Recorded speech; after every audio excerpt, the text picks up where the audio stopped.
Bueno, el escenario del fútbol argentino, el fútbol nuestro de cada día, cuando el torneo de apertura entra en su tramo final, faltan 4 fechas, se perfilan naturalmente Estudiantes y Vélez como los dos candidatos naturales a ganar este campeonato, que digamos tiene un sesgo en lo que se podría llamar, en el estricto sentido del juego, una medianía. El fútbol argentino desde hace mucho tiempo es un fútbol muy duro, muy difícil, mucha cuestión táctica, mucha aspereza, mucho juego, mucho roce físico. El fútbol nuestro tiene un alto porcentaje de jugadores lesionados con lesiones severas. El tema de la rotura de ligamento, la vez pasada en un informe se registraban alrededor de 8 jugadores con rotura de ligamentos en un año y medio, que es un porcentaje alto, teniendo en cuenta otras ligas importantes. También refleja el fútbol nuestro de cada día, como se suele decir, que es todo muy parejo. Así como uno ve permanentemente el fútbol de Europa, y el registro es de la Liga de España, por ejemplo, que el Barcelona y el Real Madrid están 4, 5, a veces 6 goles arriba del resto, partidos que se definen antes de los 20 minutos del primer tiempo, tomando por caso la semana pasada lo de Barcelona y el Almería. Es casi imposible imaginar que el Barcelona y el Real Madrid, jugando en el campeonato nuestro, aún ganándolo seguramente, pudieran establecer tanta diferencia en el juego, en la calidad de los jugadores, en las diferencias físicas, tácticas, etcétera, en partidos que uno imagina, simplemente desde una hipótesis improbable, pero jugando el Barcelona contra Newell's en el Parque Independencia, nadie puede imaginar que va a estar 4 goles arriba antes de los 20 minutos. O jugando el Real Madrid en la cancha de Boca, puede estar 3 o 4 goles como estuvo hace unas horas en Holanda, no con aquel Ajax famoso de Cruyff, pero siempre es el Ajax y siempre es Holanda. Y sin embargo el Real Madrid lo resolvió fácilmente, al punto tal que hasta se puede imaginar uno que se dejó que los expulsaran a Xabi Alonso y a Sergio Ramos, porque estaba todo resuelto y necesitaban blanquearse de las amarillas, y pensando en las semifinales de Champions o cuartos de final.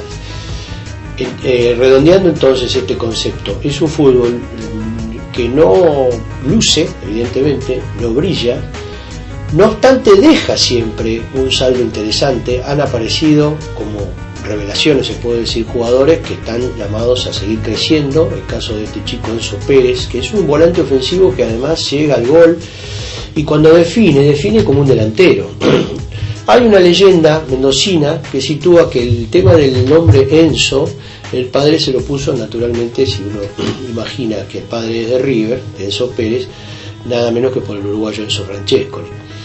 También el recuerdo de cuando Pérez, en el campeonato anterior, allá por segundo semestre del 2009, le hace el gol a Boca, creo que estaba Bodancieri todavía, en La Plata o Quilmes, jugando Boca de visitante, y se lo fue a gritar a la hinchada de Boca. O sea que esto de algún modo identifica a Enzo Pérez con River y con el eventual fanatismo de su papá con Enzo Francescoli. Bueno, Enzo Pérez es una de las revelaciones. Hay otras. Este buen jugador de Godoy Cruz, que pasó por Ferrocarril Oeste, David Ramírez, que después triunfó en la Unión Española de Chile, curiosamente no en un cuadro grande de Chile, ni en Colo-Colo, ni en Universidad Católica, ni en la Universidad de Chile, sino en Unión Española. Llegó a Godoy Cruz en una especie de hallazgo de Omar Asad, y es una de las figuras del campeonato. Todo esto además redondeado por el criterio de Batista. Sergio Batista ha convocado 19 jugadores del fútbol nuestro de cada día, cuando generalmente todo desde hace años, periodo de Peckerman, periodo de Basile en la selección y naturalmente de Diego Maradona, la mayoría eran jugadores de la élite europea, que siempre fueron la base de estos últimos 4 años de la selección nacional. Ahora hay 19 convocados por Batista. Esta lista incluye a otros jugadores que se han venido destacando. El caso del defensor de River, que se inició en Boca, Jonathan Maidana, que es tenido en cuenta por Batista, fue el autor nada menos que del gol del triunfo de River en el Superclásico del martes 16.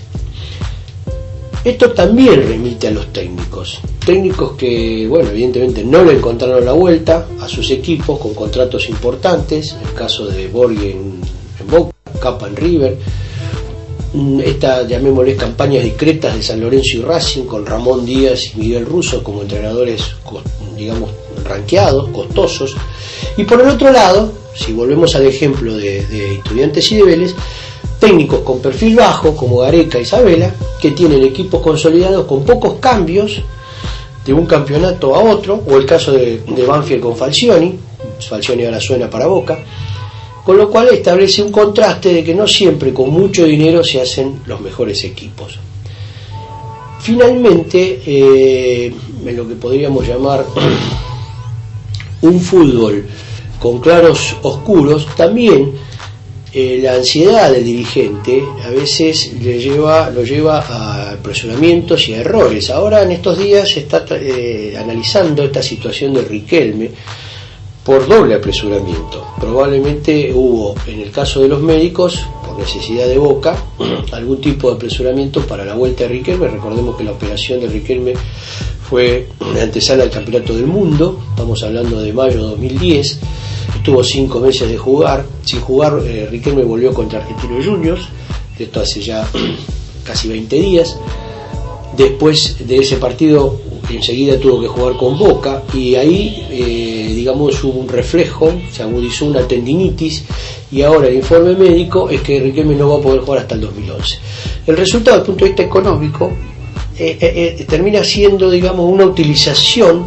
Recordemos que Boca está en un año político, el año que viene va a haber elecciones en Boca, termina siendo una utilización de lo que podría llamarse hoy la primera oposición o primera minoría opositora, que es encarnada por el macrismo. ¿Por qué? Porque Macri fue uno de los que se opuso, estando fuera de la dirección de Boca, pero con algunos miembros de comisión directiva adentro, a la contratación de Riquelme por este contrato de $4,5 millones para los próximos 4 años. ¿El resultado cuál ha sido?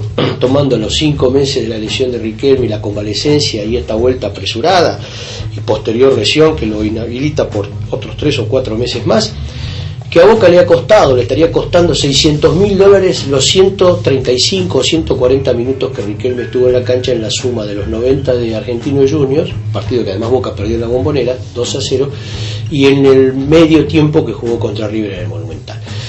Aquí también tendría que haber de vez en cuando algún tipo de autocrítica. Alguien debería hacerse cargo de estas cosas: contratos altos de técnicos que fracasan, contratos altos de jugadores que de pronto no están en su mejor condición física, y por el otro lado, contratos no tan altos de técnicos eficaces y planteos inteligentes que después en la cancha terminan con Estudiantes y Vélez peleando el campeonato, River, Boca, Racing, San Lorenzo.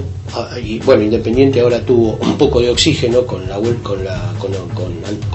con el turco Antonio Mohamed, pero digamos los 5 grandes que históricamente fueron la vanguardia en una especie de medianía y en la mitad de la tabla. Saliendo estrictamente un poco de lo que es el fútbol propiamente dicho, lo que es el campo de juego, la calidad de los protagonistas y los errores o aciertos de dirigentes y entrenadores.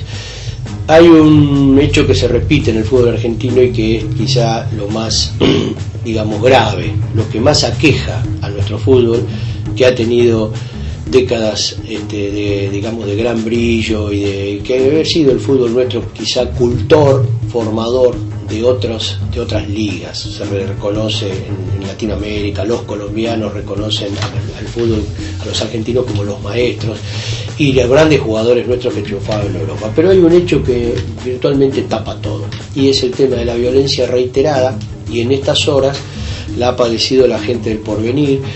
Su propio presidente tuvo que salir a decir, de apellido Merelas, que es un hombre además que tiene muchos años en la presidencia del club. Recordemos que el club pertenece a la localidad de Herli, esto es ahí en el límite, en la zona sur del conurbano, entre Lanús y Avellaneda.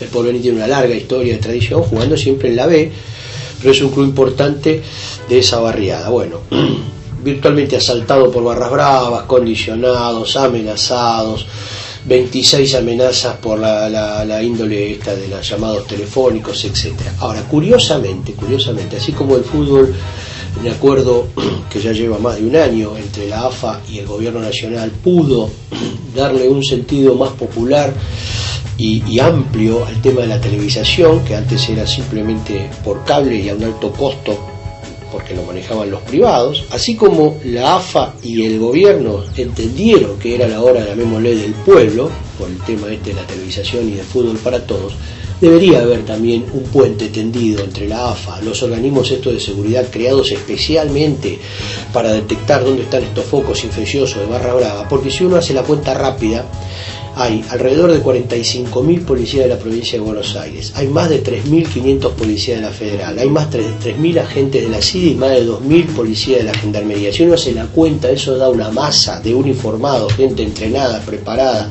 institucionalizada, que le da arriba de 60.000 hombres pagados por el Estado. Es imposible imaginar que haya más de 20, 30 por clubes, por barras, aún con las internas de las barras. Recordemos los episodios de River del 2007, el asesinato de Acro, recordemos las internas de Boca, pero es imposible imaginar que sean más de 20 por clubes. Si uno hace la cuenta, el poder del Estado, los organismos de la seguridad, el poder de la AFA, el número de uniformados y, digamos, compara con aquellos que generan este tipo de violencia, y se supone que con una decisión política esto debería cambiar.